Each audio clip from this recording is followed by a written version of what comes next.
दोस्तों, मेरे चैनल भक्ति आराधना में स्वागत है। श्रीमद् भगवद गीता के तीसरा अध्याय का लाभ और महत्व। श्री नारायण बोले, हे लक्ष्मी, एक महामूर्ख व्यक्ति अकेला ही एक वन में रहता था। गलत कार्यों से उसने बहुत सा धन इकट्ठा किया। किसी कारण से वह सब धन जाता रहा। अब वह व्यक्ति बहुत चिंतित रहने लगा। किसी से पूछता कि ऐसा उपाय बताओ जिससे पृथ्वी में गड़ा धन मुझे मिले। किसी से पूछता कोई उपाय बताओ जिसे लगाने से पृथ्वी में गड़ा धन दिखने लगे। तब किसी ने कहा, मांस मंदिरा खाया प्याकर। तक वह खोटा कर्म करने लगा, चोरी करने लगा। एक दिन धन की लालसा कर चोरी करने गया। मार्ग में चोरों ने उसे मार दिया। तदनंतर उसने प्रेत की योनि पाई। उस प्रेत योनि में उसे बड़ा दुख हुआ। एक वट वृक्ष पर 7 दिन चिल्लाया करता कि कोई ऐसा भी है जो मुझे इस अधम देह से छुड़ावे। कुछ समय बाद उसकी पत्नी जो गर्भवती थी, उसने एक पुत्र को जन्म दिया। जब उसका पुत्र बड़ा हुआ तो एक दिन अपनी माता से उसने पूछा, मेरा पिता क्या व्यापार करता था और उनका देहांत किस प्रकार हुआ। तब उसकी माता ने बताया कि हे बेटा, तेरे पिता के पास बहुत धन था, वह सब यूं ही जाता रहा। वह धन के चले जाने से बहुत चिंतित रहने लगा।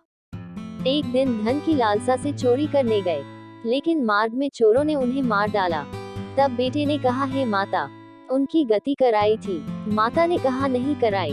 बेटे ने पूछा, हे माता, उनकी गति करानी चाहिए। माँ ने कहा, अच्छी बात है।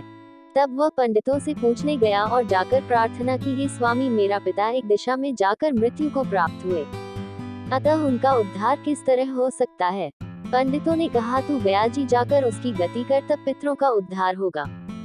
ये सुन वह अपनी माता की आज्ञा लेकर गया जी को गमन किया। प्रयागराज का दर्शन स्नान करके आगे को चला। रास्ते में एक वृक्ष के नीचे बैठ गया। वहां उसको बड़ा भय प्राप्त हुआ।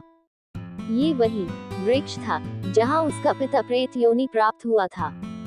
उसी जगह चोरों ने उसको मारा था। तब उस बालक ने अपना गुरु मंत्र पढ़ा। उसका एक और नियम था, वह एक अध्याय श्री गीता जी का पाठ नित्य किया करता था।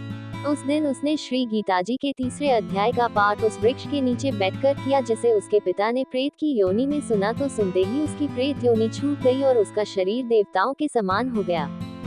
स्वर्ग से विमान आए और वह विमान पर चढ़कर पुत्र के सामने आया और आशीर्वाद देकर कहा, हे पुत्र, मैं तेरा पिता हूँ जो मरकर प्रेत हुआ था।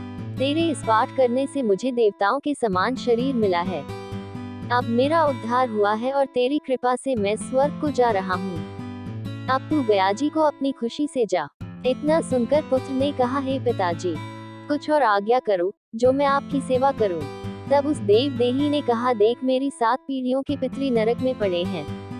अब तू श्री गीता जी के तीसरे अध्याय का पाठ करके उनको भी इस दुख से मुक्ति प्रदान कर।